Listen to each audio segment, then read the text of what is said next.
हरिओम आत्मीय भक्तजनों, सप्रेम जैसे हरि।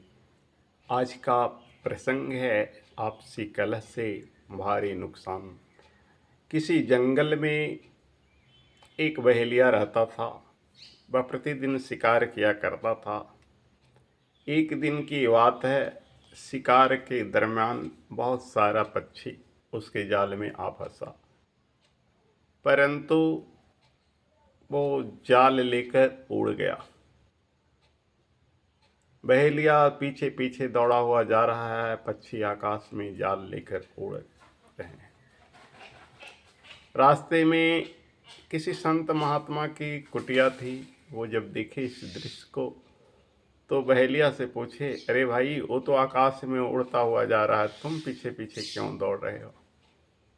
बहेली ने कहा, महात्मा जी, ये ज़्यादा दूर तक नहीं जाएगा, अभी इसमें एकता है, इसलिए वो लेकर उड़ रहा है।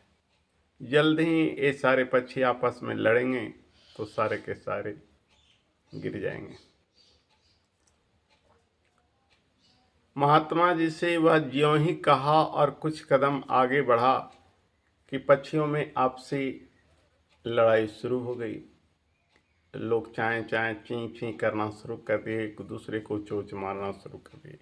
इस कारण से दबाव बना, जाल समेत सारे के सारे पक्षी जमीन पर गिर पड़े।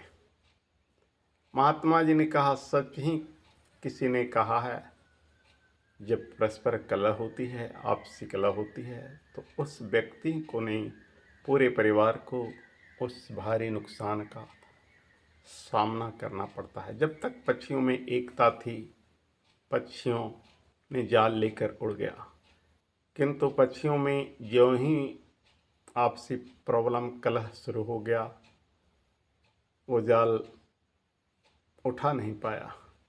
वैसे ही मनुष्य की एकता, पारिवारिक एकता समाज में एक बहुत बड़ा स्थान रखता है। भारत भी गुलाम तभी हुआ जब भारत में सारे राजा आपस में लड़ने लगे, सारे क्षत्रियों की आपसी प्रतिद्वंद्विता हो गई, एक दूसरे को मारने काटने लगे, एक दूसरे राज पर चढ़ाई करने लगे, तभी हमारा अखंड भारत खंड खंड हो गया। मोहम्मद गोरी का आक्रमण का कारण पृथ्वीराज और जयचंद की आपसी कलह ही तो था, वरना भारत में मुगल कभी आगमन नहीं करते। भारत में मुगलों की जत्था जो हुई, राजपूतों की आपसी लड़ाई थी।